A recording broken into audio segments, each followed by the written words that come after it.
Vamos só aguardar aí uns minutinhos que o doutor Alberto está entrando. Ah, ele entrou. Pedro, você consegue transformar o doutor Alberto em co-host?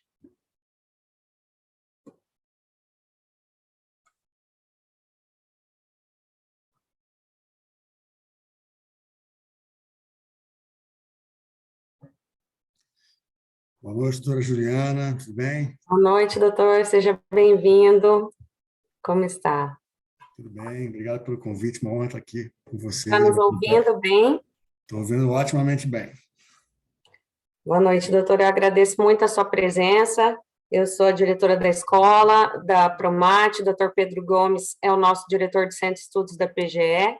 Também aqui presente com a gente o doutor Leonardo Vieira, que vai ser o debatedor da noite. E sem maiores delongas, para a gente poder aproveitar aí o tempo do doutor, eu vou apresentar o presidente de mesa hoje, doutor Wesley Sanches Lacerda, que é promotor de justiça do Estado de Mato Grosso, graduado em Direito pela Universidade Federal de Uberlândia, pós-graduado e especialista em Direito Constitucional, mestre em Direito pela UFMT e doutorando em Direito pela UFMG. Obrigada, doutor Wesley, passo a palavra para você. Bom, eu agradeço, queria desejar assim, uma boa noite a todos aqui. Eu gostaria de agradecer a oportunidade de estar aqui na Associação dos Procuradores do Estado, né? Um local onde eu me sinto muito à vontade, seja pelos dois irmãos de coração que eu tenho aqui, Luiz Otávio Trovo e meu eterno mestre Jens Prochinov, seja pelo meu ex-orientador de mestrado, procurador Patrick Ayala, um dos maiores ambientalistas do Brasil, né? Uma das maiores autoridades no assunto, e seja pelo gentil convite aí da doutora Juliana Lanes, e uma pena que eu acho que ela saiu agora, eu queria deixar um abraço também para Samantha Gaivo. E muita gente deve estar se perguntando aí o porquê, qual a razão para um membro do Ministério Público estar aqui a presidir uma mesa, né? Uma mesa sobre reflexões tributárias. Bom, em primeiro lugar, foi exatamente com o direito tributário que eu ingressei na minha vida acadêmica após a graduação na Universidade Federal de Uberlândia. E lá já se foi um quarto de século, uma boda de prata, há 25 anos atrás, né, quando, ali nos anos de 1996, 97 e 98, eu lecionava a disciplina Legislação Tributária nos cursos de graduação de Administração de Empresas e Ciências Contábeis nas Faculdades Unidas do Vale do Araguaia, em Barra do Garças, quando eu adotava ali o livro do professor Paulo de Barros Carvalho, o filósofo tributarista, né? Mas até hoje aí a minha jornada pelo conhecimento, volta e meia, né? Volta e meia, as hipóteses de incidência, tipologias tributárias, imunidades, isenções, aí tudo mais o que deriva do sistema normativo tributário acabam por cruzar meu caminho em vez e outra, especialmente quanto à questão da possibilidade da tutela, possibilidade ou não da tutela coletiva em prol de certos contribuintes, né?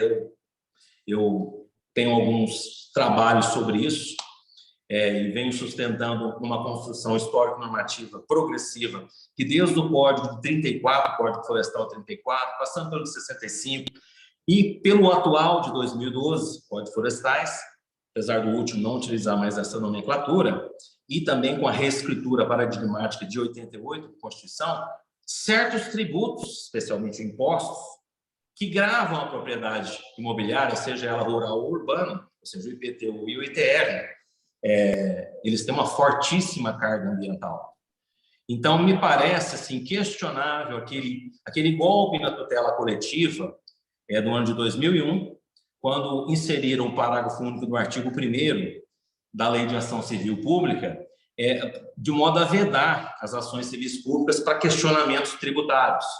Então, eu tenho essa ideia está escrito, ainda não está publicado, mas é um trabalho de pós-graduação em que sustenta-se, por exemplo, nas questões onde esses impostos têm uma fortíssima carga ambiental, eles são passíveis da coletivização tributária, ou seja, objeto de tutela coletiva. Mas isso aí são outras conjecturas, outras reminiscências, e aí, parafraseando Antônio Evaristo de Moraes, são, então, reminiscências de um rábula ambientalista, e eu queria, então, passar rapidamente para apresentar, na verdade, quem vai falar com propriedade e a caráter aqui hoje, né, sobre o tema, que tem autoridade no assunto, não é especulador como eu, mas eu queria apresentar para vocês aqui o professor Alberto Macedo,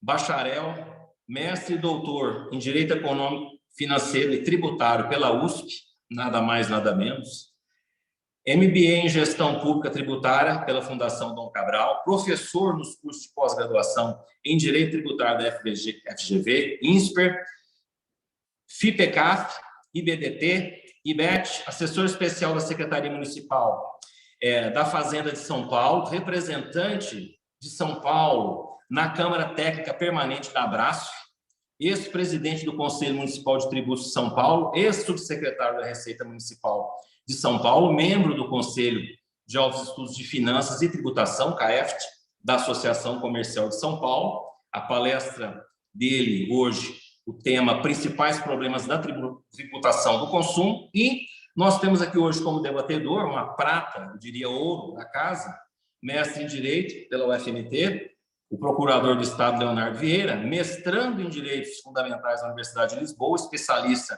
em Direito Público, coordenador de obras jurídicas e, por óbvio, procurador do Estado de Mato Grosso. Então, com vossas excelências, a melhor palavra no âmbito do sistema normativo de tributação. Por favor. Bom, boa noite a todas e a todos. É uma honra muito grande poder estar aqui nesse evento, Reflexões de Reforma Tributária. Eu queria muito agradecer ao convite feito. Quem entrou em contato comigo primeiro foi o doutor Rogério Galo, o secretário de Fazenda de Mato Grosso. Agradecer a doutora Juliana Lange, diretora da Escola Superior da Advocacia Pública de Mato Grosso. Cumprimentar aqui os colegas Pedro Gomes, diretor do Centro de Estudos da PGE, o nobre presidente da mesa, o doutor Wesley Lacerda, uma honra muito grande, e o colega debatedor Leonardo Vieira, uma honra muito grande poder estar aqui, bater um papo com vocês, né? Eu gosto muito de uma certa informalidade, e mais pretendo fazer uma apresentação, e ela vai dar subsídios para depois fiquem à vontade para bombardear de perguntas, de questões, e é um tema que tem uma certa complexidade, mas é importante cada vez mais nos debruçarmos como uma sociedade como um todo, né? E para podermos endereçar melhor os caminhos de uma boa reforma da tributação do consumo, que vai ser o enfoque aqui. Eu não vou falar de tributação da renda, a gente pode bater um papo sobre isso, tem questões muito relevantes na tributação da renda que tem que ser melhoradas no nosso país, né? Mas, obviamente, estou à disposição também para falar a respeito, mas o foco aqui hoje será a tributação do consumo. Bom, sem mais delongas, doutor Wesley, me permita eu compartilhar uma apresentação e depois eu posso disponibilizá-la para quem quiser, sem problema, né? Deixa eu ver se eu consigo agora. Estão enxergando? Acho que sim, né? Sim. Beleza, vamos em frente. Vamos lá. Apesar desse sumário assustar 15 tópicos, não vai levar tanto tempo assim.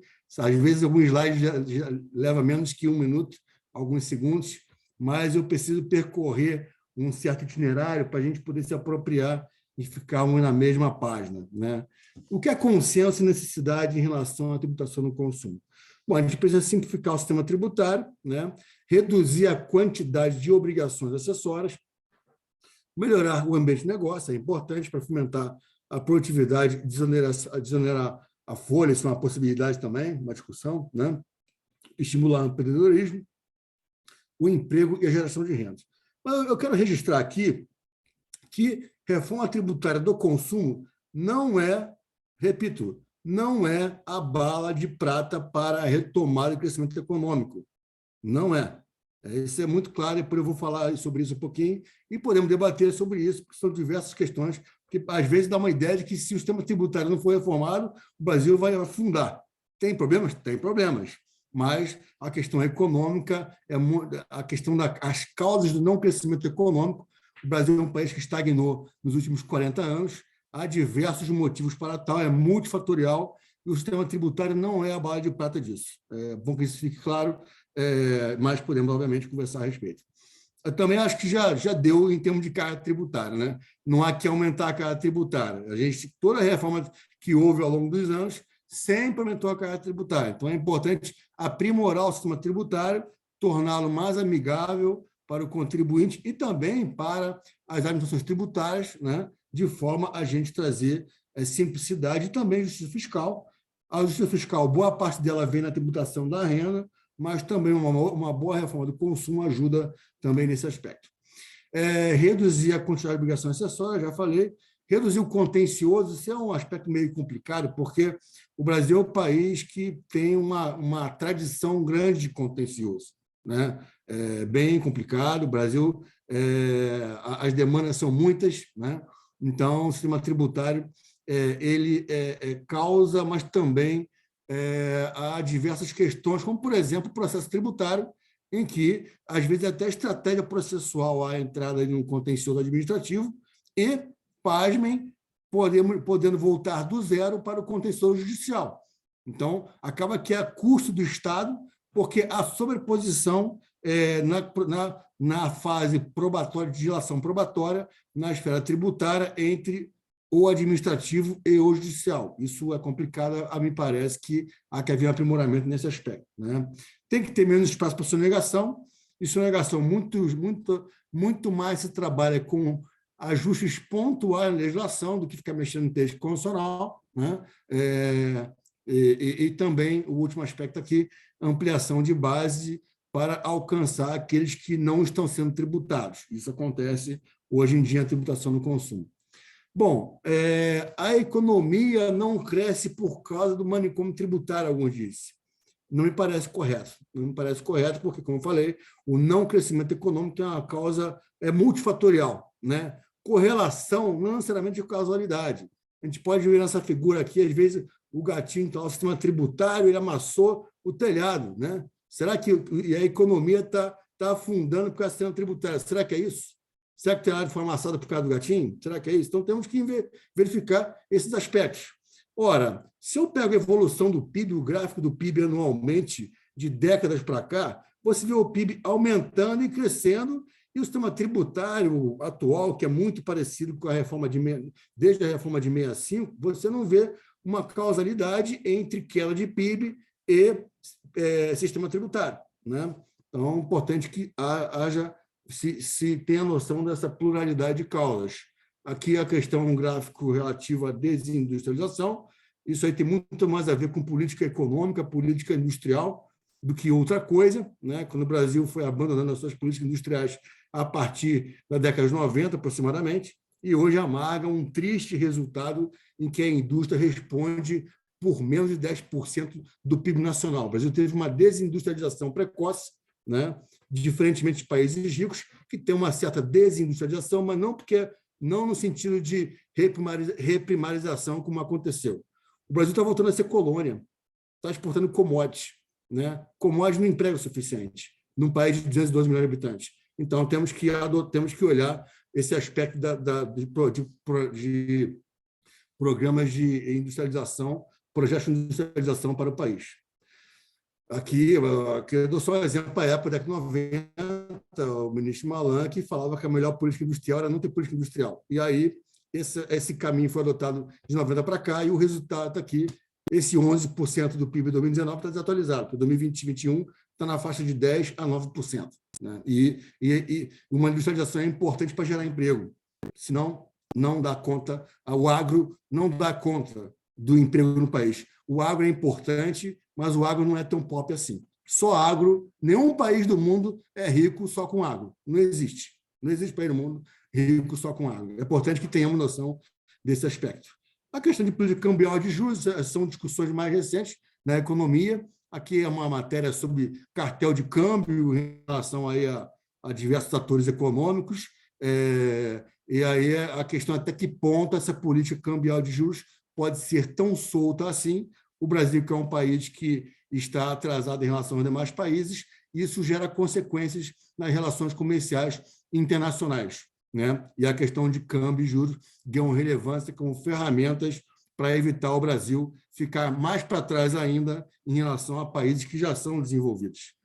Aqui, um outro exemplo em relação à política de juros, 4 trilhões de reais num certo período aqui recente da história de juros pagos para a dívida pública, enquanto um Bolsa Família dá algo em torno de 300 e poucos milhões de reais no mesmo período. Tem alguma coisa errada com a questão da dívida pública no Brasil, com a questão da política de juros, né? Essa aqui é uma transferência de renda de baixo para cima, que isso aqui é o Robin Hood ao contrário. É um ponto importante também, né? Agora, entrando na questão tributária em si, esse estudo do INSPE recente, falando do contencioso tributário de 5,4 trilhões de reais. Ora, 70% decorre de tributos federais. Talvez muitos não saibam, mas se você pegar a União, Estados e Municípios, dos mais de 90 tributos que existem, a União responde pela maioria deles, né? Pela grande maioria deles, né? Então, contribuições de tudo que você imaginar, tarifas, taxas, tudo que você imaginar na esfera federal, né? Então, o contencioso federal é maioria, 70% por esse estudo aqui, né? Aqui eu posso citar os 3 campeões de audiência da União, que são a PIS/COFINS não cumulativa, as contribuições previdenciárias, a questão de base de cálculo, muita discussão no Poder Judiciário, e o IAPJ e CSLL, né? Na esfera subnacional, com certeza o ICMS é o campeão, né? O ICMS é um tributo que foi tendo havido vários problemas nas últimas 3 décadas aproximadamente, né? Vamos falar um pouquinho sobre isso. Alguns citaram, e a gente mesmo, eu mesmo citei muitas vezes o Doing Business lá atrás, do Banco Mundial, um relatório anual do Doing Business, que foi muito criticado mais recentemente, por exemplo, pelo ex-secretário da Receita Federal, Jorge Rachid, e também pelo ex-secretário da Receita Federal, Fernando Maciel, e também por outras entidades, a Unafisco, por exemplo, quando verificavam uma certa opacidade na metodologia. E, ora, convenhamos, o estudo de 2007 a 2016, que ele trabalhava com respondentes aqui no território nacional, que o respondente era basicamente um escritório de advocacia.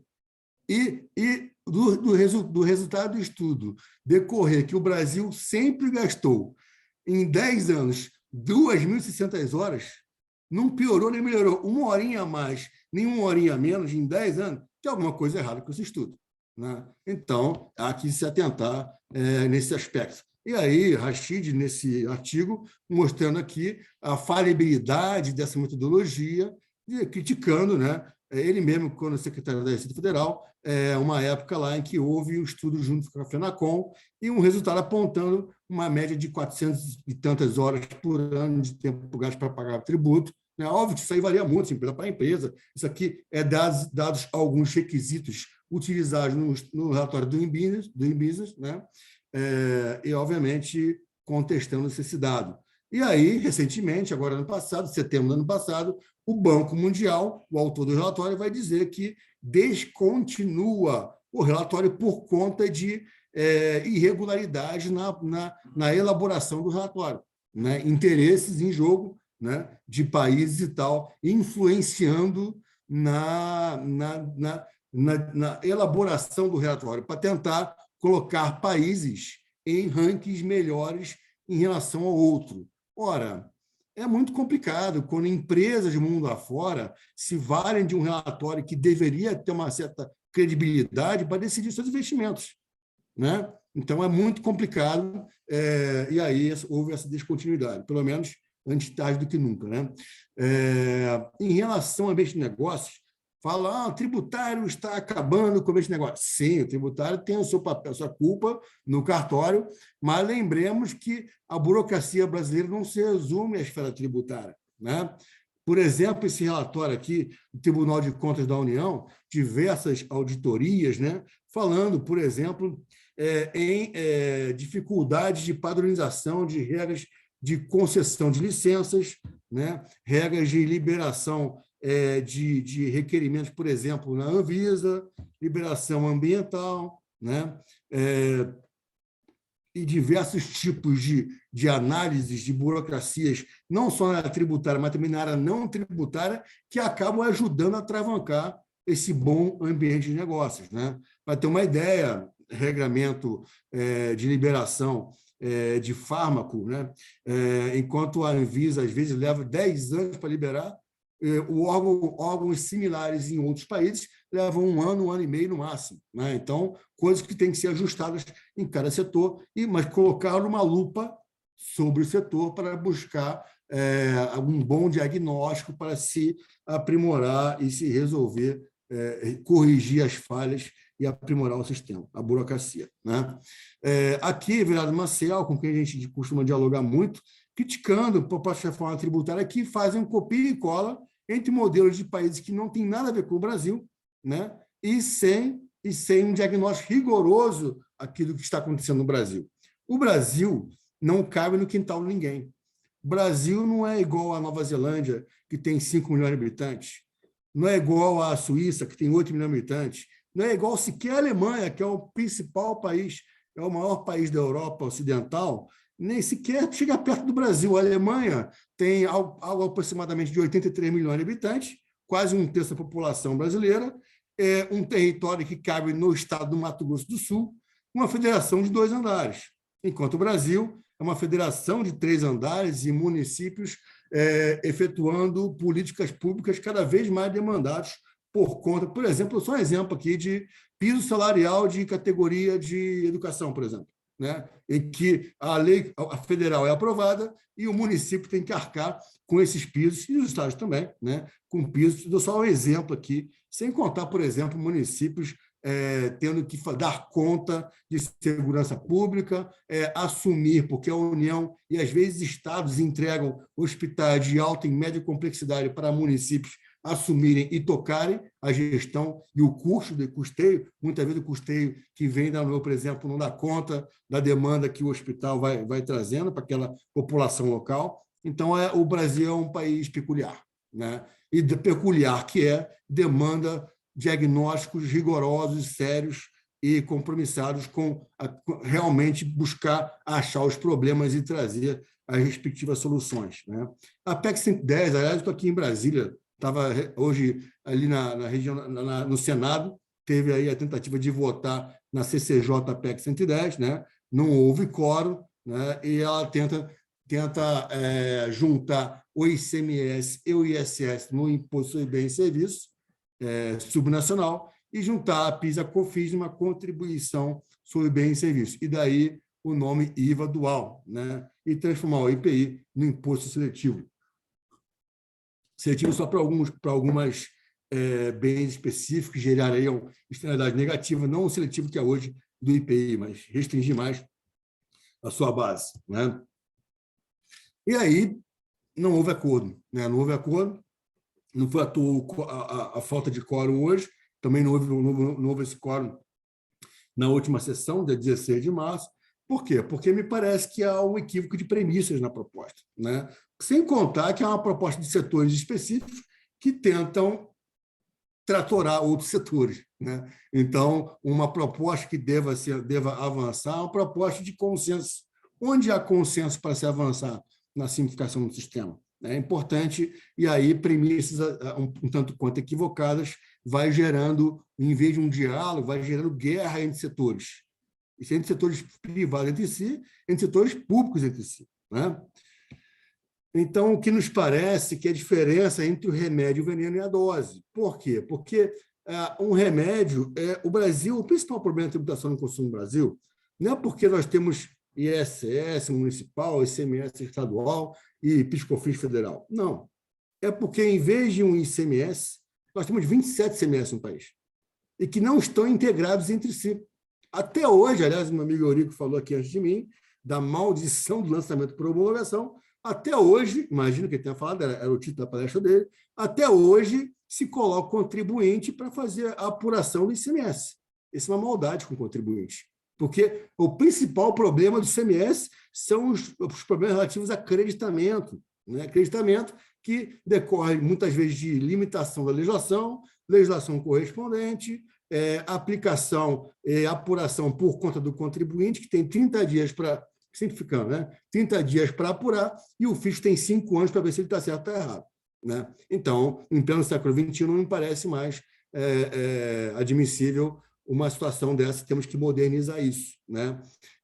O ISS nos municípios, unificação é importante também na legislação, assim como a gente entende que deve fazer por ICMS, né? Agora, nos parece que a PEC 110, assim como a 45, tentando juntar ISS e ICMS, aí dá problema. Por quê? Porque aí começa a mexer com tributos de entes federativos diversos e que vai trazer a própria junção dessa forma, traz efeitos colaterais perversos, como, por exemplo, precisar de transição de anos, como, por exemplo, um comitê gestor de municípios, 5.000 e tantos municípios, junto com 27 estados, em que a governança dos municípios que lidam com o ISS, que são os 400 maiores municípios do país, que respondem por 61% da população brasileira, e aí esses municípios ficarem muito mais à revelia da governança dos estados no eventual comitê gestor conjunto, né? A PEC 110 ela traria alguns prejuízos relevantes aqui, como, por exemplo, aumento de carga tributária. Apesar do relator falar que não aumenta, aumenta com certeza, porque jogar a tributação da origem para o destino faria com que os estados e municípios de destino não aumentassem sua arrecadação, não abaixassem sua alíquota, e os estados e municípios de origem, que perderiam recursos, aumentassem sua alíquota. Ora, no global, haveria aumento de carga tributária, né?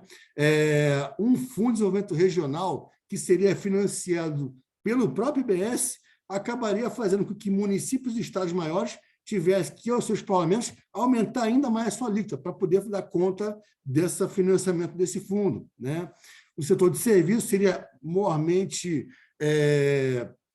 muito onerado, né? Fala-se que o setor de serviços paga pouco tributo. Só que quando você olha um custo de uma empresa, você não pode olhar só o tributo sobre o consumo. Você tem que olhar também, por exemplo, o custo da folha, né? A folha é o principal insumo do setor de serviços. Ora, se você não considera os encargos da folha, há um equívoco de análise desse custo, né? Então, o custo tem que ser analisado conjuntamente, os impostos, os tributos sobre o consumo e também a folha. E o que acontece quando você analisa esses dois juntos, a conclusão é equânime a carga tributária entre indústria, comércio e serviços. E não, diferentemente do que a indústria alega, que a indústria está pagando mais tributo que o setor de serviços. Não procede essa alegação, né? O Pacto Federativo, como que fica prejudicado com uma eventual junção de municípios e estados num conselho gestor. A União não quis isso na 45, saiu fora, né? E por que os municípios têm que querer isso com os estados? Alguém pode falar, não, Alberto, mas existe o Simples Nacional. Sim, eu fui membro do Comitê Gestor do Simples Nacional. Só que no Simples Nacional, quando você fala de ICMS e ISS, a arrecadação do Simples Nacional anual é aproximadamente 100 bilhões de reais. Tá? Desses 100 bi, aproximadamente 22 bilhões é ICMS e ISS. Ora, a correlação de forças na governança do Comitê Gestor do Simples Nacional é uma. Totalmente diferente seria essa governança no eventual Conselho Federativo de juntando ICMS e ISS de estados e municípios, onde passaria tranquilamente algo em torno de 670 bilhões de reais. É óbvio que as relações de poder vão ser outras, diferentes de um Comitê Gestor do Simples Nacional. É óbvio. E aí, como um amigo meu, auditor fiscal de São Paulo, ele brinca comigo, quando queriam criar um comitê gestor de União, estados e municípios do IBS da PEC 45, juntar a raposa, a galinha e a minhoca. Um vai comer o outro, né? A raposa saiu e agora só tem a galinha e a minhoca. Só que a minhoca não quer ficar com a galinha na mesma caixinha aqui, nesse Conselho Federativo. Na CBS, que seria o IVA federal, né? Juntar PIS e COFINS, ora, um impacto tremendo para as empresas que hoje estão em regime cumulativo. Para ter uma ideia, 83% das empresas do país, fora as que estão no Simples, estão no regime cumulativo simplificado da PIS/COFINS, né? Enquanto nesse regime cumulativo simplificado, que basicamente é a alíquota de faturamento, qualquer um faz essa conta, não precisa de contador para fazer essa conta, os problemas da PIS/COFINS se concentram no regime não cumulativo. Basicamente, artigos terceiros da Lei 10.637 e da Lei 10.833. Uma boa redação desses artigos terceiros resolve tranquilamente 70% do contencioso da PIS/COFINS no país, que hoje, a cada semana, sai uma decisão dos tribunais sobre qual é o insumo da crédito e qual é o insumo não da crédito. Né? Precisa jogar essas 83% das empresas do país num regime complexo por natureza, que é o regime não cumulativo, para trazer mais contencioso para elas que são empresas que não têm tanto recurso assim, terem mais custo para apurar o tributo, vai ter que contratar contador para ver o débito e crédito, e, se der errado, contratar advogado para defendê-lo, como acontece hoje com o ICMS, PIS/COFINS não cumulativo. Será que essa é a melhor solução? Então, e aí, sem contar esse aumento de carga tributária, a União doida vai jogar 12% de alíquota de CBS, aumentando a carga tributária de novo, né?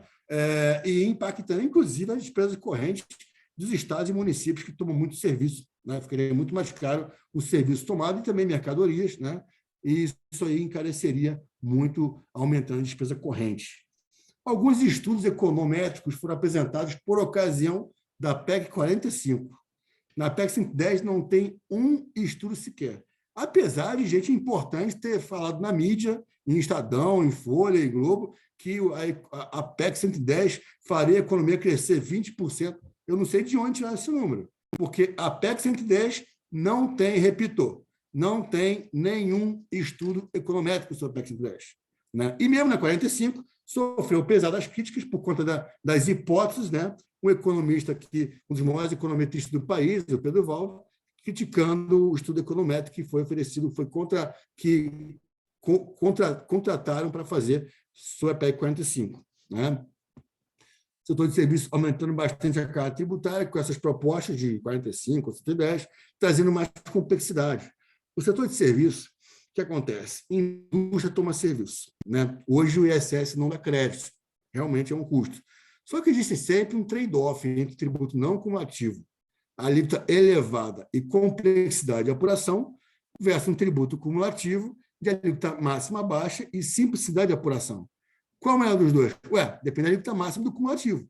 Né? Porque, apesar de cumulativo, se a alíquota máxima for baixa, às vezes é melhor, porque o custo de apuração de um não cumulativo é elevado e dá problema muitas vezes. Né? Agora, jogar os serviços dentro, no IVA dual, somando IBS e ISS, a alíquota desse tributo é a alíquota mais alta do mundo, algo em torno de 30%. A Hungria hoje é a mais alta, 27% de IVA.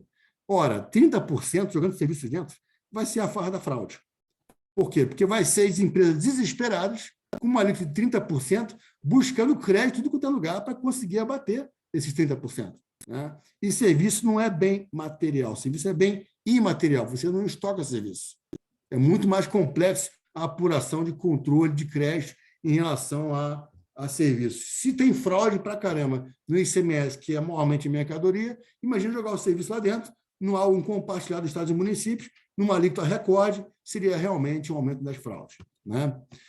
Aqui, como eu falei, a carga tributária equânime em relação à indústria, comércio e serviços, quando se considera não só os tributos sobre consumo, mas também a carga e os encargos relativamente à folha. Né?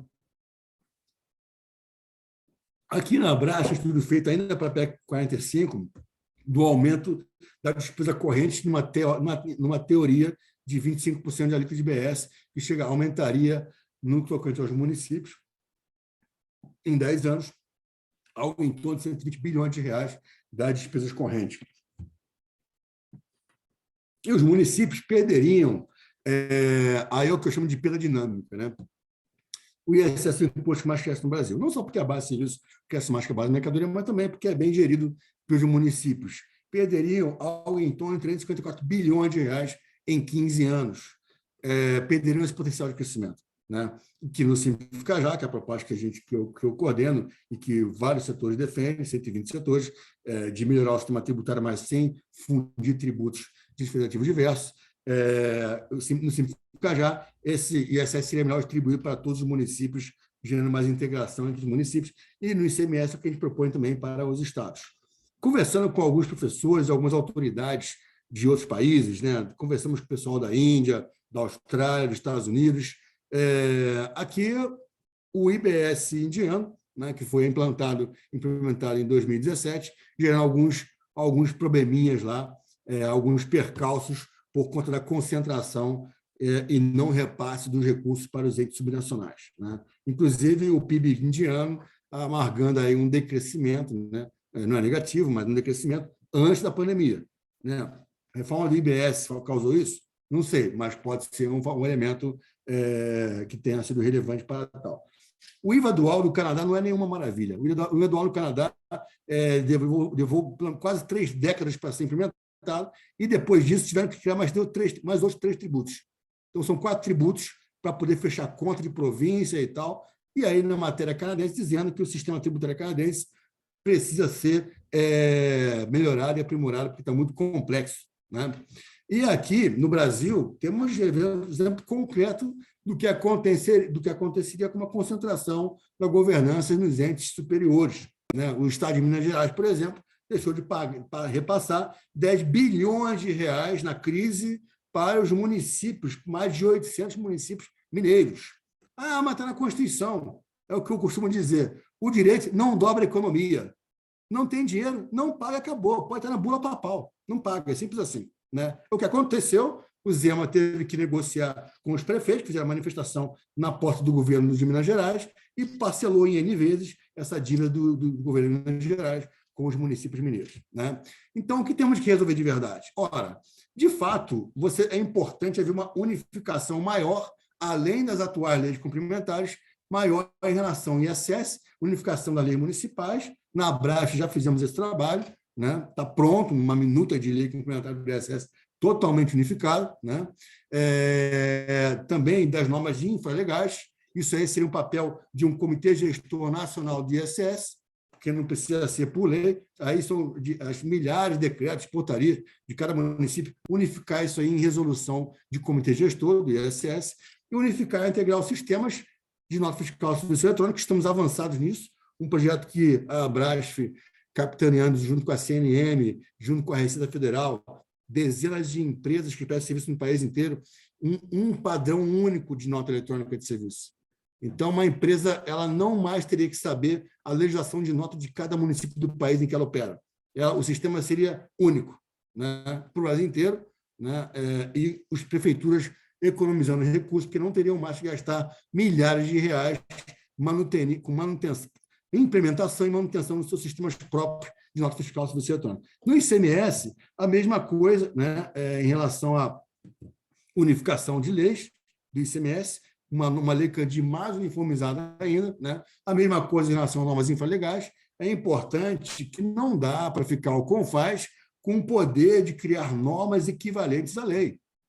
O que acontece é que os estados não fazem suas leis complementares, não atuam no Congresso para criar suas leis complementares, não tem lei complementar de PVA, não tem lei complementar de ITCMD, não tem lei complementar, não teve lei complementar em relação à regulamentação da emenda 87/15. E aí vai tudo por norma do ICMS CONFAS, que depois a STF vai lá e diz que tem que ser por lei complementar. Então, é importante que o comitê gestor novo do ICMS seja meramente com poder regulamentar, não de criar lei, porque aí gera um incentivo inadequado de querer resolver pelo mais fácil. Vão tentar pelo convênio, pelo regulamento, etc. E não, e é algo que deveria ser por lei complementar, né? Na unificação e integração das notas eletrônicas. Tudo bem que as notas estaduais têm os seus layouts padronizados, mas a gente precisa avançar nisso. Por quê? Falta a integração. O que é integração? Integração é o sistema de notas dos 27 estados conversarem entre si. Quando eu falo conversar, é o contribuinte poder, nesse sistema, o sistema calcular para o contribuinte, porque hoje o contribuinte de São Paulo, por exemplo, compra um insumo de uma empresa do Mato Grosso e ele que vai apurar o crédito por sua conta e risco, e apura o ICMS paga. Ele tem que fazer isso em 30 dias. Daqui a 3 anos aparece o fiscal na porta dele, diz que aquele crédito não podia ser usado, né? E muda de 50% e vai por aí fora. O crédito é o principal problema, a governança aí, do crédito em geral é o principal problema do ICMS no país hoje.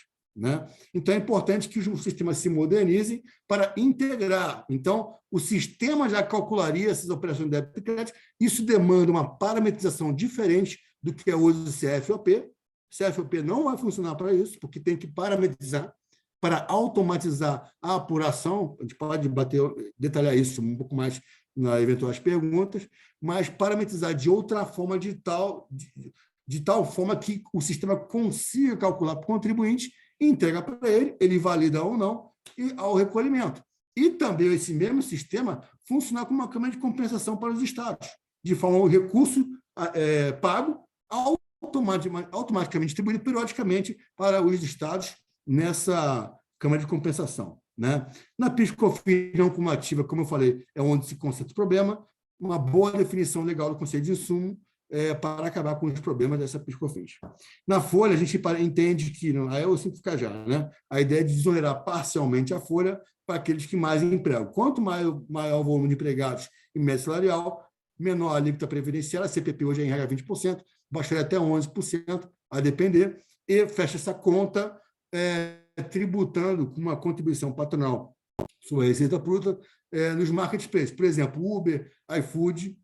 Para quê? Porque hoje o motorista, coitado, ele é um autônomo, e isso quando ele nos coloca como um bem, erradamente, e a empresa pode sofrer problema na frente, ou na relação trabalhista, o motorista vai demandar a empresa. Então, para haver um financiamento adequado de seguridade social, é importante que haja uma contribuição sobre a receita bruta da marketplace, que é o valor da sua comissão, né, de forma a ela contribuir para a seguridade e trazer mais responsabilidade social dela perante os motoristas, que são os seus trabalhadores por demanda, né? Na nossa ideia de simplificar já, não aumentar a carga tributária, não transferir carga entre setores, fortalecer a federação, não transferir carga exageradamente, não transferir carga entre entes federativos diversos e não exagerar na transferência de carga entre entes federativos do mesmo nível. Não concordamos com a ideia de que a tributação tem que ser 100% destino. Podemos aprimorar isso no debate, né? E uma entrega imediata sem transição, porque a transição complexa decorre de querer juntar tributos de entes federativos diversos. Aí o Simplificar já são 4 propostas modulares: reforma do ICMS, reforma do ISS, reforma da PIS/COFINS e da reforma da Folha. Por serem modulares, tem a vantagem de poder quebrar o Lego e jogar para cada casa, conforme aí o avanço político necessário, né? Na reforma do ISS, que é o imposto que mais cresce no Brasil, né? O ICMS cresce também, mas não cresce tanto quanto o ISS, né? Então, é importante que... E aí, obviamente, demanda... Isso tem dado conta às crescentes demandas que os municípios têm tido, os municípios médios e grandes, porque município pequeno, o ISS não é a principal fonte. Nem que fosse 200% de destino seria, porque o Brasil tem 22,4% dos municípios com população inferior a 5 mil habitantes e 44% dos municípios com população inferior a 10 mil habitantes. Esses municípios menores são 93% dos municípios, eles vivem mais de FPM, cuja arrecadação anual é aproximadamente 115 bilhões de reais. Até mais que o ISS, que a arrecadação é em torno de 70 e pouco bilhões de reais, né? Então, aliás, mais um ponto para criticar a reforma tributária, que fala em trazer uma melhor distribuição do ISS, da tributação do consumo entre os municípios, mas não traz para a mesa o FPM.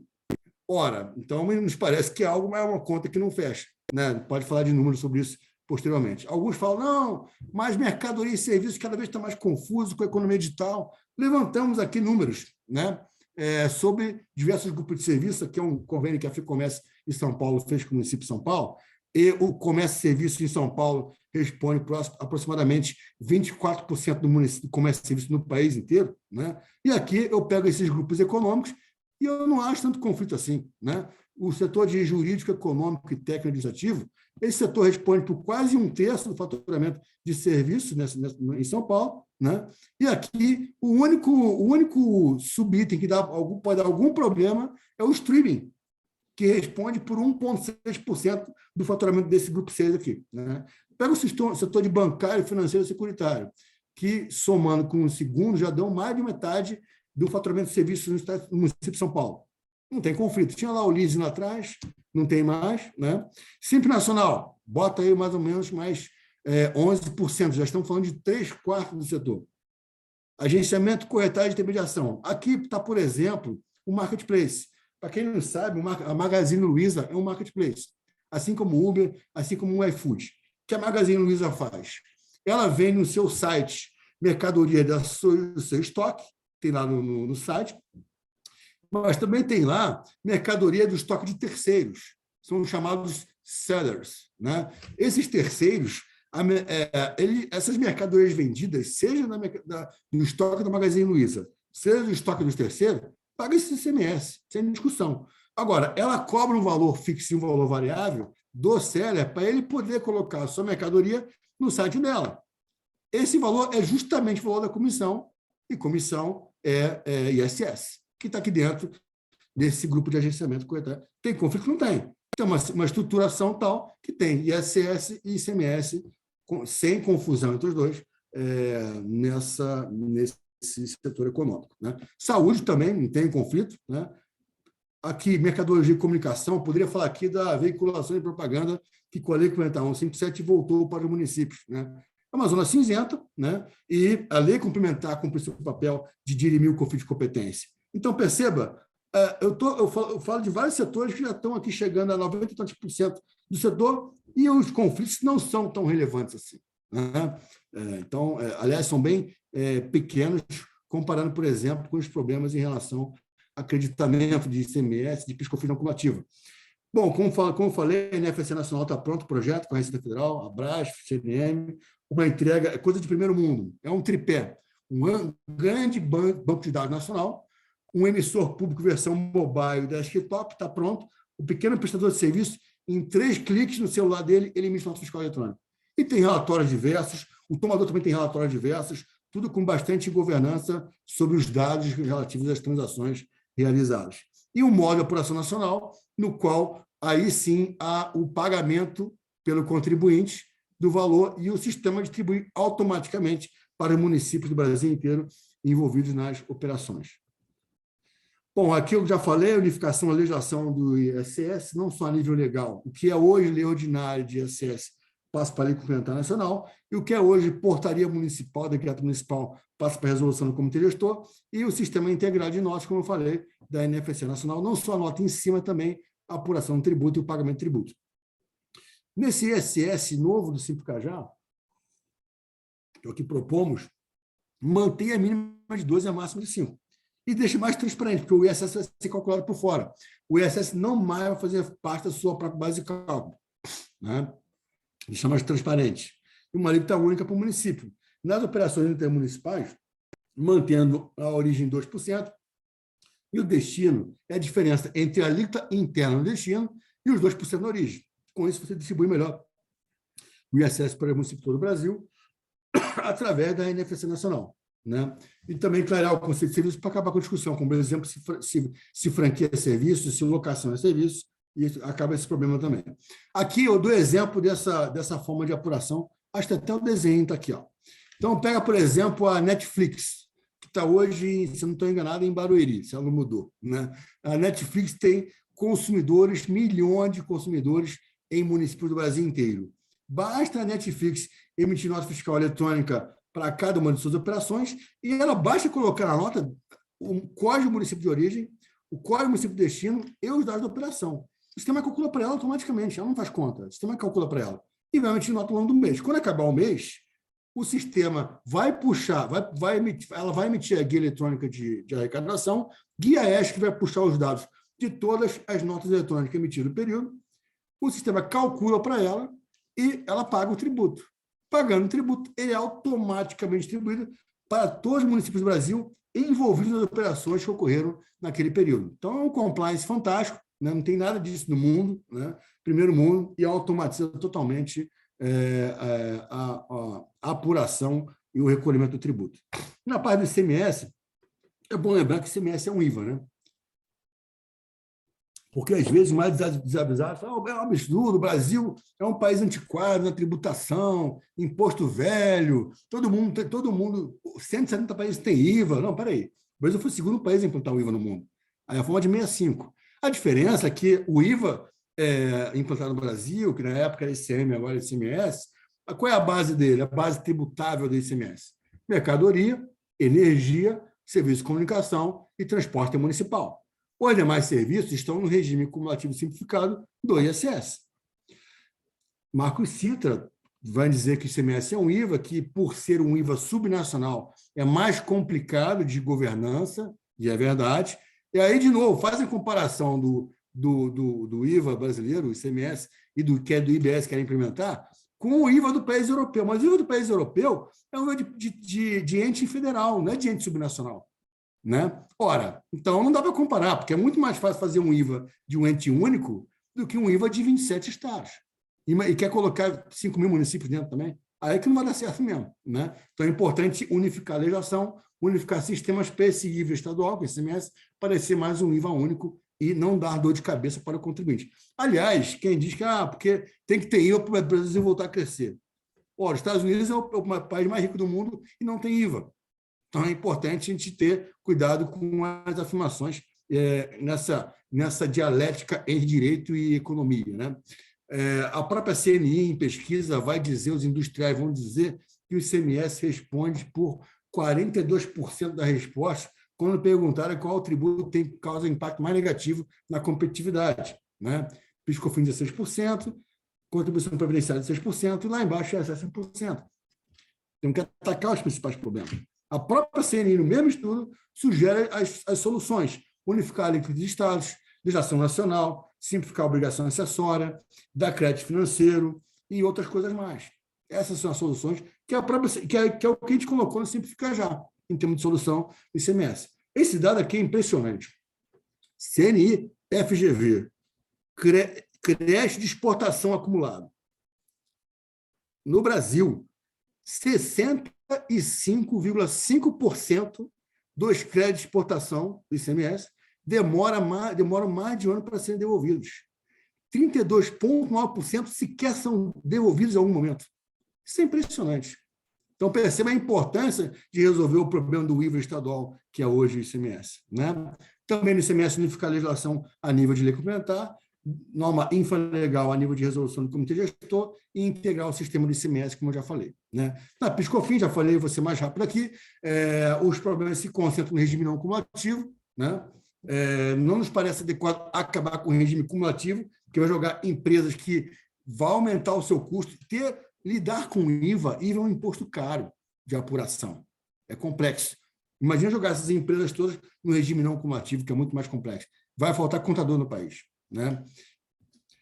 Na folha, a gente entende que desonerar parcialmente a folha na contribuição patronal previdenciária, num gradiente aí, de 15% a 11%, e as contas iniciais nossas, e aí através de uma CPRB para marketplace como iFood e Uber, por exemplo, algo em torno de 5% de CPRB para compensar essa desoneração para quem mais emprega no Brasil. Hoje o sistema é um sistema que traz um risco grande para as empresas de marketplace, uma bala sumária, porque o motorista vai, depois de alguns anos, entrar na justiça trabalhista dizendo que é empregado do Uber, e isso tem decisão para lá e para cá toda hora, né? E fazê-la contribuir para o sistema em relação à seguridade, traz mais segurança, mais responsabilidade social para essas empresas que ficam mais bem na fita em relação a esse aspecto. Bom, aqui, apoiadores, não interessa mais aqui de Simplificar Já, algumas matérias de jornal, e eu acho que a gente já pode, se houver o tempo, doutora Juliana, para a gente bater... só esse último slide que é importante. Aqui eu fiz um slide botando o que é consenso e o que não é consenso. Então, perceba aqui um diagrama de Venn, né, que a gente aprende no primário, né, ou no ginásio, sei lá. E aí a gente vê o que é consenso: unificar cadastro, unificar imposto de mesmo ente, simplifica, todo mundo concorda, simplifica, todo mundo concorda que transparência com imposto calculado por fora, não aumentar a carga tributária, isso tudo é concordância. Agora, não é concordância querer fundir tributos de ente federativo diverso. Isso não é concordância. Isso não é concordância. Né? Transferir receita de município para Estado também não é concordância. Então, será que não podemos avançar no que se concorda? Ou é tudo ou nada? Então, acho que esse é um ponto. A política, que é a arte do diálogo, né? Ela tem que avançar nesse aspecto para bem no Brasil. Repito, o sistema tributário não é bala de prata. Aprovar a reforma tributária não vai fazer o país crescer 7% ao ano, como alguns dizem por aí. Não, longe disso. Né? Longe disso, muito longe disso. É muito mais complexo fazer um país crescer, O Brasil foi o país que mais cresceu de 1930 a 1980 no mundo. 6,5% a taxa de crescimento do Brasil nesses 50 anos, de 30 a 80. Aqui era a China era aqui. Né? Erramos em algum lugar nesse caminho de 80 para cá, mas no nosso sistema tributário, que também deve ser sempre aprimorado. Bom, falei demais, fico aí à disposição para os eventuais debates, e muito obrigado. E vou a palavra ao presidente da mesa, doutor Wesley Lacerda. Obrigado, gente. Então, vai passar diretamente para o debatedor ou já os questionamentos para o presidente? Não? Vamos passar direto para o debatedor, é isso, doutora Juliana? Isso, doutor, pode passar. Então tá, então, com a palavra, o ouro da casa. Obrigado, doutor Wesley, obrigado, doutor Alberto, pela brilhante palestra. Acho que conseguiu mostrar para a gente um contraponto ao que a gente vinha ouvindo muito aqui, e ao que, de certo modo, a gente acaba mais ouvindo aqui em Mato Grosso também, que é a proposta da PEC atual, que, inclusive, estava para ser votada hoje e não foi. Né? Antes de caminhar para algumas perguntas que eu quero te fazer, doutor Alberto, vou contar aqui algumas coisas que eu já vi em relação à tributação do consumo aqui em Mato Grosso, por exemplo. Assim que eu assumi o cargo de subprocurador-geral fiscal, que já não sou mais, me chamaram para uma reunião sobre a modificação da lei do ICMS de Mato Grosso. E aí eu falei, não, a gente vai mudar a lei do ICMS de Mato Grosso. E aí essa era a minha primeira reunião como chefe do tributário aqui de Mato Grosso. Não sabia nada sobre a lei, porque estava chegando naquele dia. A lei vinha sendo discutida com a FGV há muito tempo. Me colocaram numa mesa gigante, Confederação de Indústria, de todo mundo. E aí todo mundo falou, mais ou menos, e se falava muito que o estado de Mato Grosso era muito parecido com a Nova Zelândia. E eu ficava me perguntando, né, se de fato era.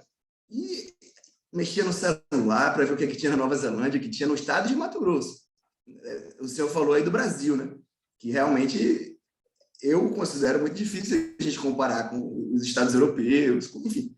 E com a Nova Zelândia, o estado de Mato Grosso. E em certo momento eu tive que falar as minhas impressões, e a primeira coisa que eu disse era que, enquanto estava todo mundo falando que precisava mudar a lei do ICMS para resolver o problema fiscal de Mato Grosso, eu disse que acreditava que aquela lei não ia mudar absolutamente nada em Mato Grosso. Mudar a lei do ICMS de Mato Grosso naquela altura, e hoje, não mudaria nada. Talvez aumentasse o contencioso tributário.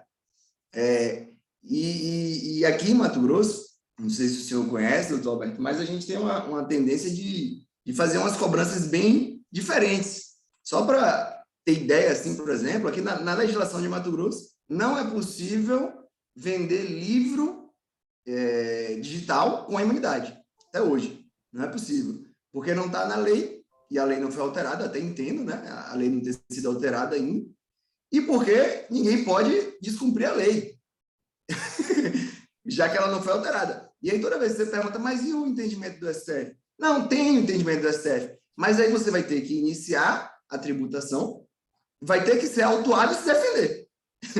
Ou faz uma consulta prévia, que está demorando mais ou menos 3 anos para ser respondido. Esse é um exemplo da tributação em Mato Grosso. Um outro aspecto específico de Mato Grosso, é que eu não sei se os colegas já viram alguma vez, mas existem sites, ou existiam, faz tempo que eu não vejo, que falava assim, vendemos para todo o país, sei lá, Magazine Luiza, exceto Mato Grosso. Exceto Mato Grosso. E o doutor Pedro já viu. Exceto Mato Grosso, eu fazia, por que essa sacanagem? Até que eu me deparei com os processos tributários da gente. A gente aprende mercadoria em Mato Grosso à torta e à direita. E essa, por muito tempo, foi a política fiscal de Mato Grosso, foi de apreensão de mercadoria e imposto fiscal. E esses eram os argumentos de mudar a lei do ICMS, doutor Alberto. Eram assim, olha, a gente precisa fazer isso. Aí eu falava, mas está errado. Mas a gente precisa fazer, porque até dizerem que está errado, a gente vai ganhando dinheiro. A gente vai ganhando dinheiro daqui, e aí tinham aqueles estudos que passam pela mente do gestor, que são os estudos da judicialização também. Tal percentual judicializa, então vamos continuar fazendo isso. Até vendo o que é que dá. Esse é um primeiro problema que o senhor apontou bem, sobre a existência de 27 CMS no Brasil, e o senhor falou 550 e poucos, salvo engano, municípios. Só em Mato Grosso, salvo engano, são 114 municípios. 114 só aqui. imagina a quantidade de legislação e a quantidade de operações que todo mundo precisa saber para transitar em Mato Grosso. Eu concordo, e vinha falando com o Juliano aqui no WhatsApp, que o senhor trouxe um contraponto com o qual, na maioria, eu concordo, ainda bem. Porque, por exemplo, poderia estar o doutor Eurico, que falou antes, ele tem posicionamentos um pouco diferentes desses. Mas, ainda assim, eu vou fazer alguns questionamentos, doutor, e eles não são, por isso que eu fiz essa introdução, eles não são porque eu não concordo, eles são porque eu não sei a resposta de fato para isso, para que a gente alcance esse caminho que eu concordo que é o que o senhor disse. O primeiro ponto, toda a ideia de simplificação do procedimento de obrigação acessória, de nota fiscal, de unificação, eu acho que isso, como o senhor mesmo disse, é um consenso. Acho que é consenso em todo lugar que isso vai favorecer todo mundo. E eu acho, e isso eu não vi ser dito, eu acho que isso sim tem efeito na economia direta. As obrigações acessórias e a dificuldade de planejamento tributário decorrente das obrigações acessórias, decorrente do entendimento do sistema tributário, esses afetam a economia.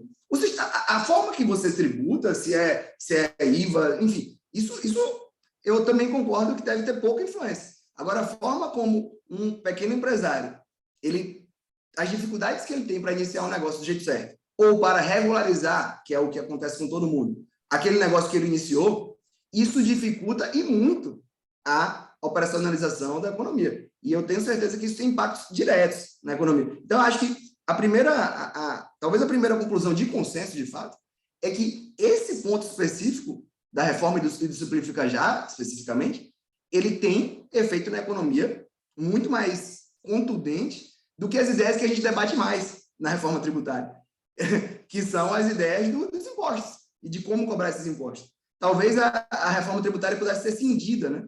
E alguém tentar emplacar essa simplificação de consenso.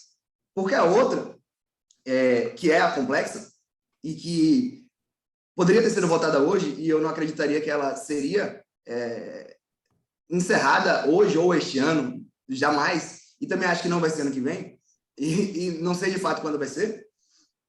Essa é uma das perguntas que eu vou fazer para o senhor. O que é que o senhor acha desse cenário, né? Porque para o doutor Eurico, que acabou de sair, a proposta que está vigente hoje é a que vai emplacar e vai ser aprovada ano que vem, pelo menos.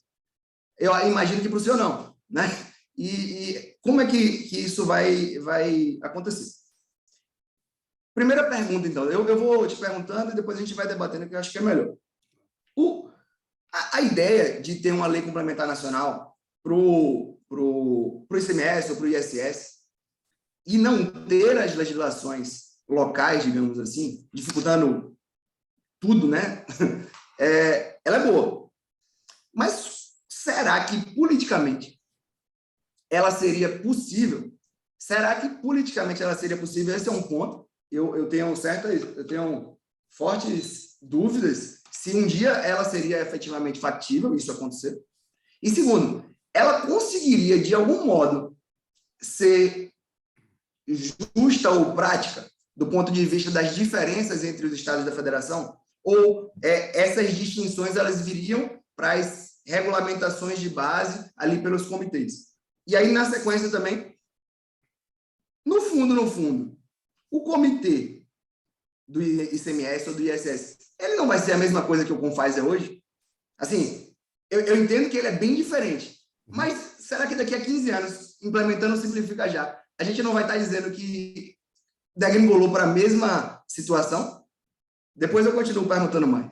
Excelente, doutor Leonardo, muito boas essas colocações, as provocações, e é legal, porque é na provocação de aula que a gente vai construindo consensos ou claridade nos dissensos, sem problema nenhum.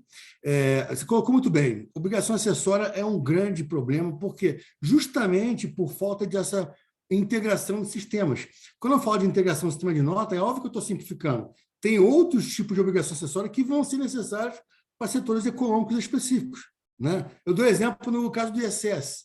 Eu falo em nota fiscal social eletrônica do ISS, mas eu não falo NFSC nacional para banco, para instituição financeira, porque banco não emite nota. Então, tem um outro modelo que a gente chama de DESIF, Declaração Eletrônica de Serviços de Instituições Financeiras, que São Paulo já tem, principais capitais já tem, mas tem um padrão nacional também que nós também trabalhamos. Então, o comitê gestor do ISS, por exemplo, lidaria com dois grandes sistemas. A NFSE Nacional, que pega o setor de serviços em geral, e a DESIF Nacional, que pega a instituição financeira. E dentro da NFSE Nacional pode ter outros sistemas de declaração, mas são de apuração, mas são específicos, mas a ideia é serem padronizados nacionalmente. Dou exemplo para você. Constituição Civil.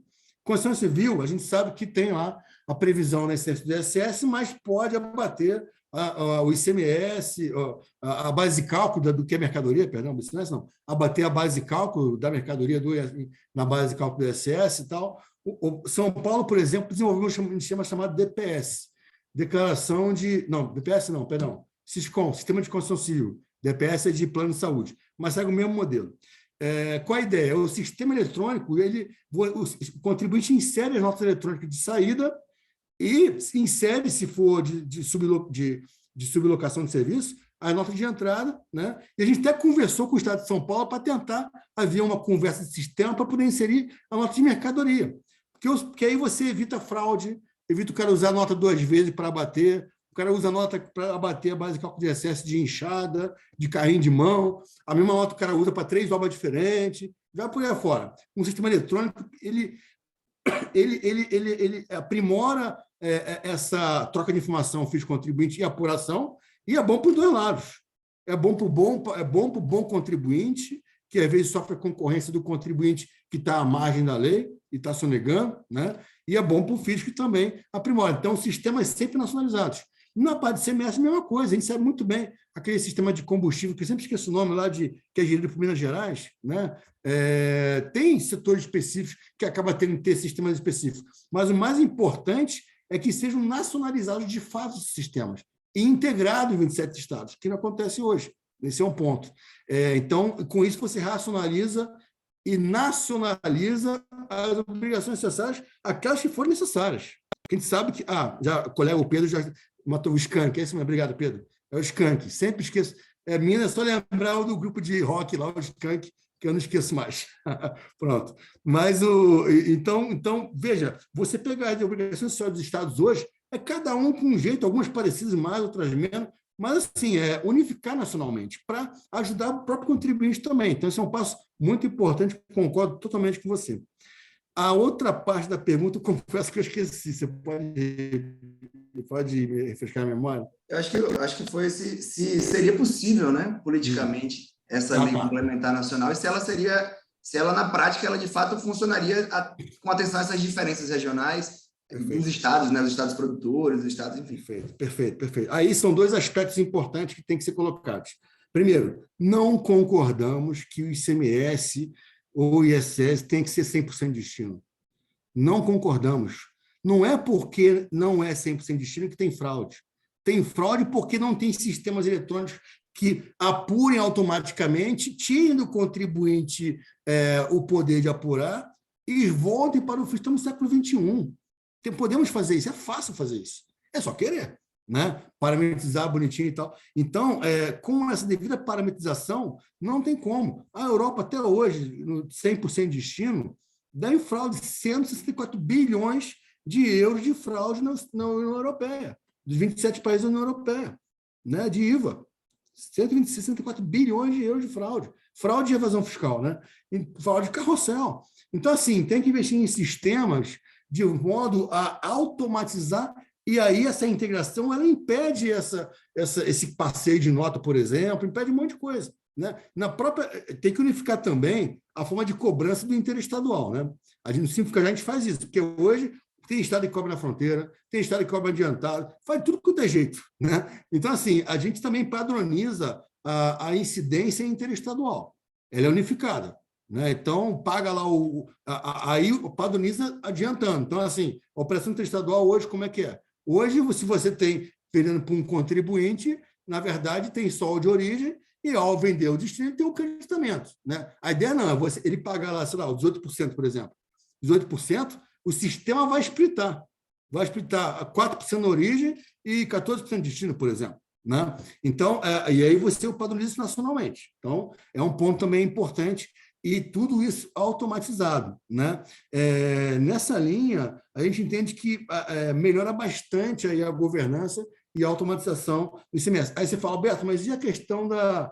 Então, assim, eu acho que a questão regional, a diferença regional, pelo fato de não jogar 100% de destino, você diminui muito esse problema. Eu converso muito com o secretário de Finanças de cidades de todo o país, né? O colega lá, secretário de Campo Grande, ele fala, Alberto, se jogar 4% na origem, ICMS geral, resolve. Resolve, porque os estados eminentemente exportadores, como região do Centro-Oeste, Mato Grosso do Sul, Goiás, o 4%... Mas perceba que na nossa emenda, a gente nem coloca transição origem e destino para chegar no 4%, porque não precisa. É uma decisão política. É resolução do Senado, né? Então, assim, é política. Então, se vai mudar em 1, 2, 3, 4, 5, se a mínima vai ser 2, 3, 4, na origem vai ser 2, 3, 4, é decisão política. E essa decisão política ela vai abarcar a questão regional, que entendemos que não tem que ser 100% destino. Em relação a um outro ponto também importante para... eu concordo plenamente, Leonardo, a questão do poder. E nos governos estaduais é até mais forte isso. Porque muitas vezes um governador estadual quer ser um presidente da República no futuro, né? E quer poder fazer essa política pública, não é isso? E quer fazer com o ICMS, que é uma grande arrecadação, né? Ora, nos parece que tem que ter um trade-off aí. O trade-off é o seguinte: para a gente é utopia a alíquota única. Não precisa de alíquota única. Eu brinco dizendo o seguinte: eu sei a diferença entre um tomate e uma Ferrari vermelha. Por que o tomate e a Ferrari vermelha tem que ter a mesma alíquota de ICMS? Não precisa, pô. Né? O sapatênis, será que é esse o problema da tributação no Brasil? Quer dizer, em uma outra situação tem uma confusão entre uma coisa e outra. Então, assim, a gente entende que pode ter uma faixa de alíquotas, no nosso entender, um 4% mínima e a máxima não tem máxima, poderia até ter máxima, mas sem colocar máxima, e aí um período de transição para poder o sistema entrar em operação, poder apurar e ver quais são as alíquotas mais adequadas, enquadramento de alíquota pelo sistema harmonizado, o sistema harmonizado internacional, né, em que você consegue, com isso, parametrizar melhor, e ao parametrizar melhor, você poder automatizar a apuração de nota de entrada, nota de saída, mesmo nota de entrada, no modelo de apuração de forma automatizada. Então, respondendo a sua pergunta, não jogar 100% de destino e ter, sim, variação de alíquota. Mas nos parece que aí a questão da isenção aí é uma questão política. Uma questão política. Agora, sendo ela política, ela não é técnica, ela é política, mas a implementação tem que ser técnica. Então, não dá para deixar, o Simplificar já propõe, tanto que o Simplificar já na emenda constitucional, ele prevê o sistema harmonizado ter que ser obedecido, de forma a você conseguir parametrizar tudo. Porque senão fica a lei do Estado A, do Estado B, do Estado C, não, a mercadoria com a cor vermelha, com a cor azul, amarelo, aí realmente não tem como parametrizar nada. Então, perceba que isso está harmonizado, é algo que o mundo todo usa em termos de aduana, de controle de aduana. E há órgãos internacionais de aduana que vão atualizando e tal. Então, a mim parece que essas duas formas, elas tentam, num trade-off, né, entre a política e a operacionalidade técnica, para não complicar, num trade-off ela consegue dar uma resposta adequada. Eu tenho uma outra pergunta que eu acho que não é nem uma pergunta, é só levantando a bola para você chutar mesmo, que é sobre... Você falou que é contra a junção dos impostos, que é a proposta atual, que basicamente, entre aspas, se resume a isso. Não se resume a isso, mas digamos que esse seja o foco dela. Para você, em tese, se defende que isso vai diminuir o problema lá digamos assim, do fato gerador e da discussão sobre com quem fica o tributo. Talvez a gente saia do início da cadeia, tire o problema do início da cadeia e jogue para o final. Aí a minha pergunta é, essa junção, será que ela não causa, ela talvez até facilite, de algum modo, a vida do contribuinte, que eu concordo que deve ser o que se deve buscar em qualquer reforma tributária. Mas será que ela não tem efeitos muito ruins para a federação, piores do que o que a gente vê hoje? Porque, no final das contas, a gente vai precisar repartir isso, e aí surgirão uma série de problemas de repartição. Mas a gente vai ter sistema e os sistemas serão, né, perfeitos aí nessa parte da repartição. Será que vão mesmo? Então, essa questão de... A gente entende que a unificação de tributos de ente federativo diverso traz diversos efeitos colaterais ruins. Então, assim, eu vou dar um exemplo para você. Por exemplo, conversando com o Arapi lá atrás, quando eu ia lá conversar com o pessoal do CECIF, ele fala assim, não, bota uma lista de referência, vê quanto arrecada hoje de ICMS, de ISS, PIS/COFINS, IPI, vê o bolão, e aí faz a conta, calcula o consumo em cada município, em cada estado, faz a conta, então, o município é mais ou menos 2% de alíquota, estado é 14%, e União é 9%. Né? Beleza. Só que é o seguinte... Deixa eu faltar, ninguém vai brigar, não. Não vai ter briga nenhuma. Aí você pega... Ele fala assim, 2% para município, flat. Não, peraí. Hoje, os municípios... Não pega nem São Paulo, pega a BH lá com seus mais ou menos 6, 5 milhões de habitantes, mais ou menos, né? 4, 5 milhões de habitantes. Será que o 2% no IBS vai cobrir a arrecadação do ISS hoje do BH? Por outro lado, pega a outra ponta, município que hoje tem 10 mil habitantes, o 2% de IBS precisava? Ele arrecada de ISS hoje? Claro que não. Então, assim, fazer isso flat é pedir para aumentar a carga tributária, porque o município de destino que vai ver o seu orçamento ficar mais receita, porque o FPM não é mexido, que é um erro gravíssimo. Se quer mexer com o ISS, tem que mexer com o FPM, que fica com os pequenos municípios, não fica com grandes municípios. Né? Então, assim, os municípios menores, são esmagadora maioria, vão ficar felizes porque vão ter uma arrecadação maior, e os municípios de origem, que são os médios e grandes, que têm os seus problemas. O pessoal fala, São Paulo é rico, Rio é rico, BH é rico. Peraí, o Brasil, o crescimento urbano dele foi desordenado. Essas cidades são ricas e pobres ao mesmo tempo. A desigualdade social brasileira se reflete nas grandes cidades, nos bolsões de pobreza e periferia. São Paulo morreu 10 vezes mais na periferia do que na não periferia, pessoal de Covid. A taxa de mortalidade por Covid em São Paulo. Então, os municípios são que têm que fazer frente a essas demandas crescentes de população cada vez mais pobre em assistência social, em saúde, em educação. A redução de consumo em 2020 no país foi 247 bilhões de reais. Famílias deixaram de consumir plano de saúde e escola privada para demandar os correspondentes setor de saúde pública e escola pública. Né? E aí pega, não, vamos distribuir melhor. O economista lá, com todo respeito, o Gobete, não, está muito concentrado na origem. Não, está concentrado no ISS. E a FPM não está concentrada no destino, que é 115 bilhões de SPM, enquanto o ISS é 71 bilhões, não está fechando essa conta. Né? Então, perceba que essas PECs querem dar um passo maior que a perna. O próximo passo é ter sistema nacionalizado. Não é ficar fazendo cálculo, estimativa de POF. POF é o quê? Pesquisa também das famílias. Imagina calcular o consumo de família a nível de célula municipal. Tem tudo para dar errado. Vai errar na conta, é óbvio que vai errar. E depois, como é que fica? Aí, município de pires na mão, indo para Brasília pedir recurso. Cadê a governança disso aí? Das cidades grandes, que vão ficar na mão da CNM, que quer mais poder na mão dela mesmo. Quanto mais poder na mão dela, melhor. Por isso que apoia a proposta. E os municípios ficam menos independentes, né? E a federação se esvai. E a execução da política pública se dá mormente na esfera municipal. Percebe? Então, é só esses pontos para que é importante colocar. Show. A Maíra, ela fez uma pergunta no chat aqui, eu vou repassar. É viável manter um sistema de arrecadação baseado unicamente na obrigação tributária de emissão de nota eletrônica? Não, a nota eletrônica é o exemplo que eu dei principal. Nota, porque quando eu falo, são duas coisas. Primeiro, sistema de nota não é só a emissora de nota em si. Eu falei lá do tripé, no caso do NFC Nacional, né? A base de dados nacional, emissor de nota e o modo de apuração nacional, que é aqui que apura o tributo. Então, quando eu falo sistema de nota, não é só a nota em si, é nota com sistema de apuração, conjugados, para automatizar. Esse é um ponto. E o segundo ponto é o que eu já falei. Você tem mais de sistema de declaração, outros sistemas de declaração que estão, de alguma forma, atrelados vão estar atrelados no sistema de apuração, de forma a fazer o cálculo do tributo. Então, cada um com a sua peculiaridade. Eu dei exemplo aqui, no caso de serviços, nota de um lado e DESIF para a instituição financeira de outro. E outros subsistemas que podem ajudar, mas desde que nacionalizados.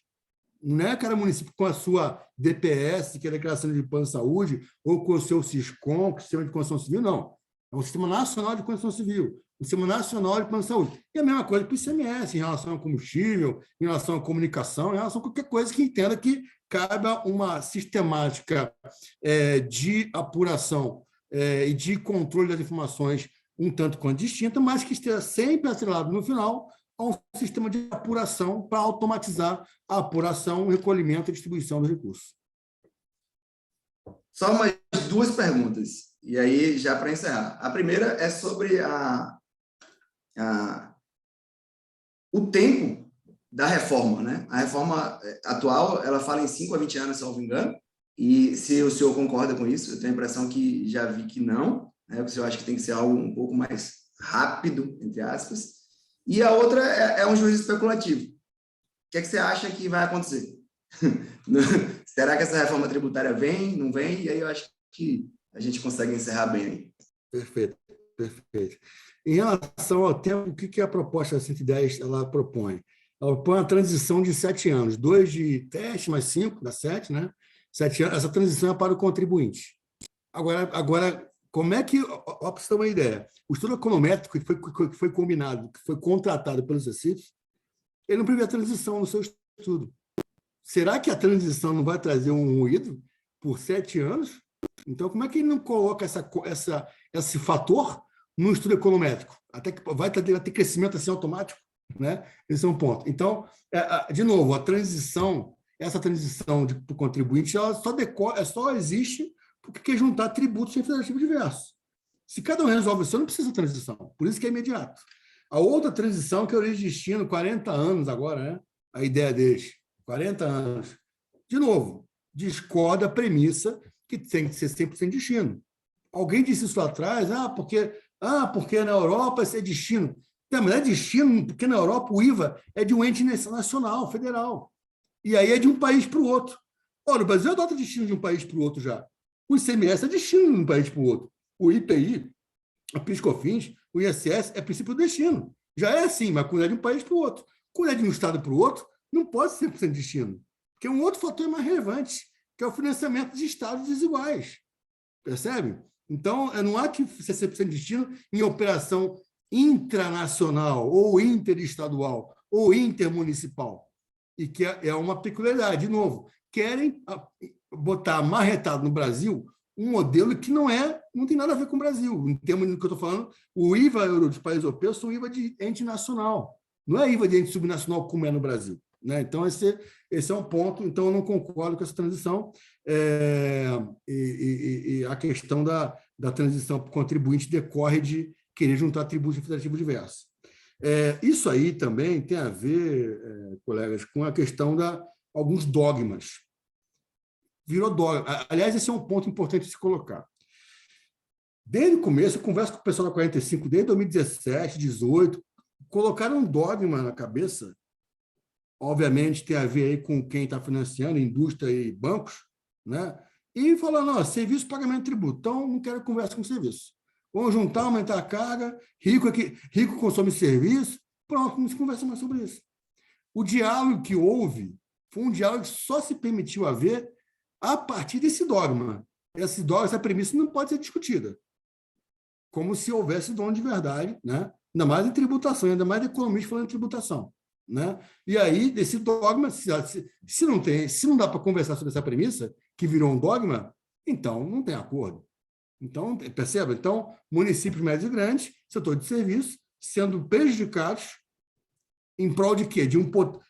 Dizer que o país vai crescer porque vai ter IVA? Estados Unidos não tem IVA e é o país mais rico do mundo.